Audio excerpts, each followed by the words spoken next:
Kalau ibarat kita adalah tim sepak bola, ya, saya boleh dianggap sebagai apa? Manager coach. Saudara adalah pemain-pemain. Saudara-saudara, ada dalam babak-babak pertama ini, awal-awal kita ada yang striker, ada yang bertahan, ya, ada yang cadangan, masih nunggu kapan diperankan secara maksimal. Walaupun saya mengerti saudara-saudara sudah mengambil inisiatif, sudah bergerak masing-masing, saya terima kasih.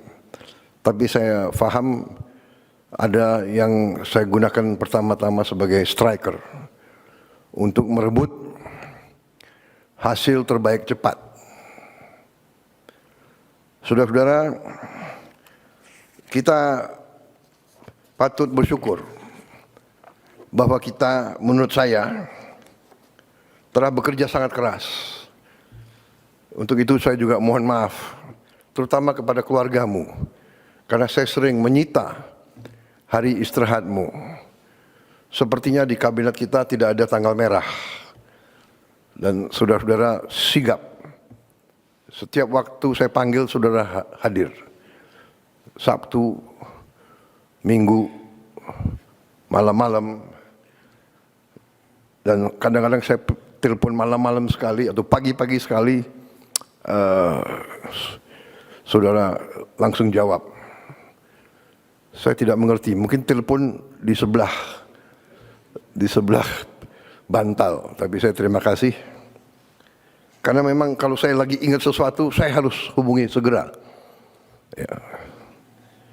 Takut saya lupa. Saudara-saudara, kita, saya kira, boleh berdiri di depan rakyat kita dengan, saya kira, rasa penuh kehormatan dan kepercayaan diri. Kita telah bekerja keras, tapi kita telah menghasilkan hal-hal yang dirasakan oleh rakyat.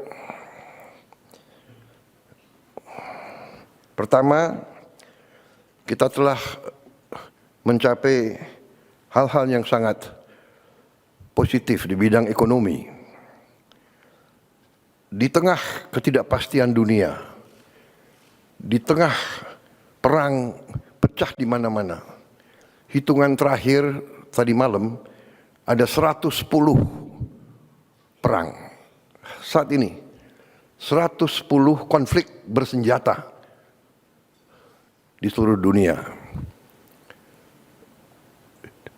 Di tengah kondisi seperti ini, di mana keadaan geopolitik begitu tidak menentu, geoekonomi pun tidak menentu, di mana mata rantai komoditas strategis pasti terpengaruh oleh keadaan geopolitik dunia yang tidak menentu. Energi, pangan sangat rawan terhadap ketidakpastian geopolitik dan geoekonomi ini. Alhamdulillah, kita mampu menjaga pertumbuhan ekonomi masih tetap tinggi dibandingkan seluruh dunia. Kita berada di 5%. Di antara negara G20, kita salah satu yang tertinggi dalam kondisi sekarang. Ya. Kita mampu menjaga inflasi di sekitar 2%. Salah satu terendah di G20.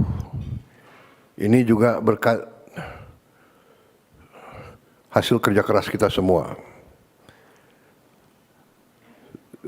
Kita punya teknik-teknik memantau dan mengendalikan inflasi saya kira yang kurang diajarkan di fakultas-fakultas ekonomi dunia.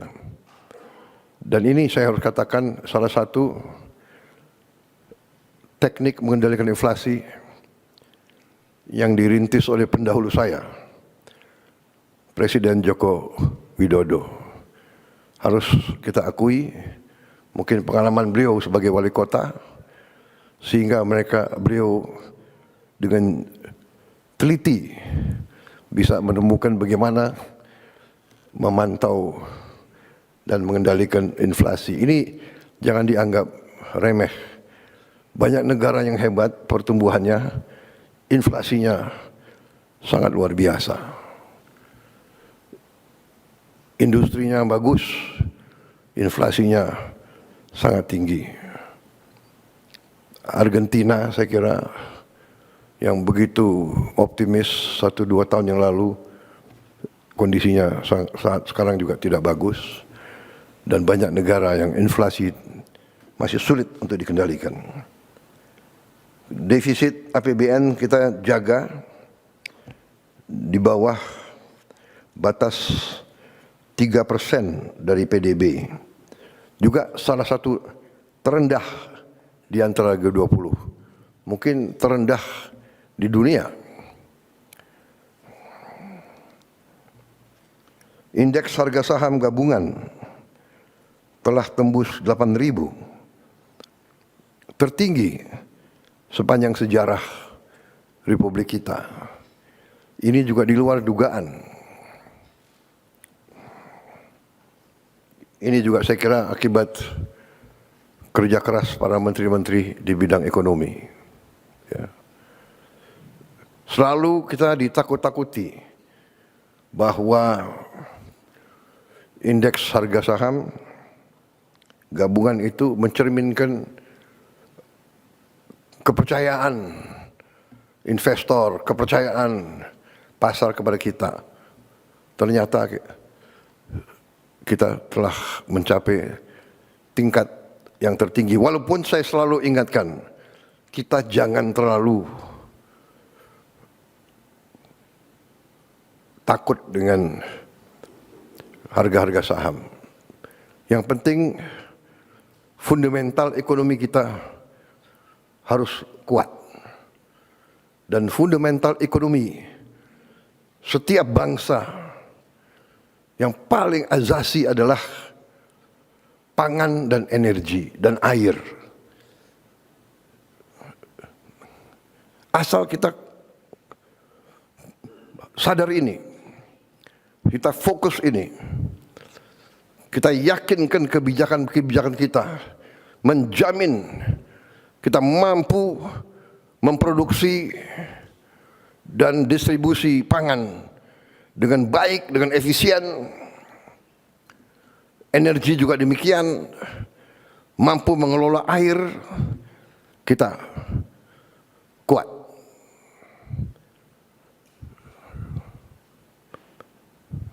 Mata uang, harga saham bisa fluktuasi. Tapi yang paling pokok adalah kita harus jamin produksi pangan, distribusi pangan, dan energi, serta pengelolaan air yang baik. Yang ketiga ini kadang-kadang kita, karena kita diberi karunia Tuhan air yang berlimpah-limpah di sebagian besar Republik kita, tapi ada sebagian yang mengalami kesulitan, tapi kita masih kurang pandai dalam mengelola. Kadang-kadang air ini malah menjadi bencana, banjir dan sebagainya. Tapi kita bersyukur di banyak bagian dari dunia ketersediaan air sangat sulit. Tidak mungkin pangan kita aman kalau tidak ada air yang cukup. Jadi ini saya kira catatan pekerjaan rumah kita ke depan. Kita harus dalami masalah air ini, ya,